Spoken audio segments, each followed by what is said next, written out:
This is a children's game for children who don't have much to laugh about. Maria's father has been in prison for 3 years, waiting to be executed. Wissam's dad is in prison as well.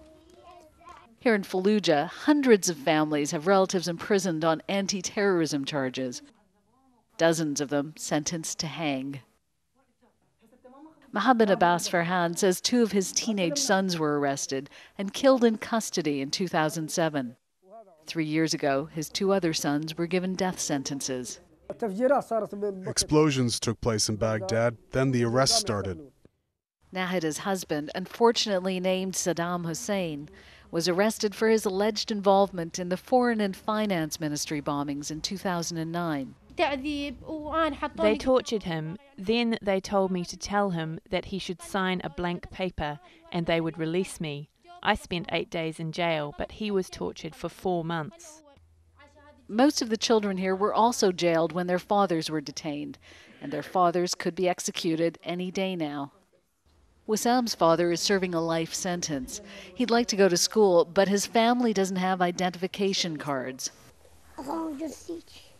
They took my ID. The police. When they came back to our house and searched it, they found our IDs and took them.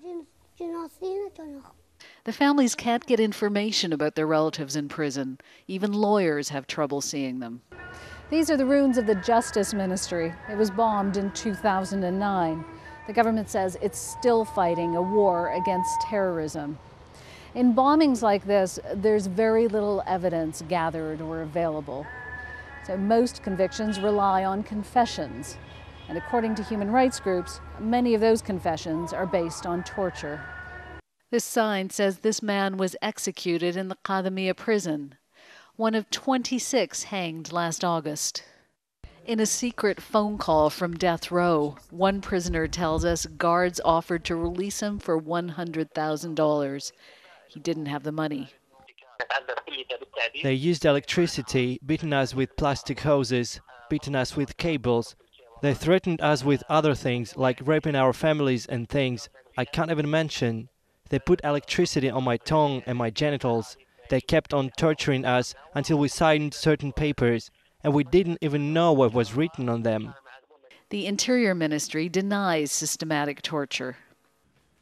This lawyer represents 11 Iraqis convicted of a bombing other prisoners previously confessed to and were executed for. I checked them and all of them had signs of torture. They told me they're innocent, but they were given death sentences. They were tried in a criminal court, and then the appeal court upheld the sentences. Finally, the President's office approved it. These women didn't know each other before their husbands were imprisoned. It's a painful bond in a still unfinished conflict. Jane Arraf, Al Jazeera, Fallujah, Iraq.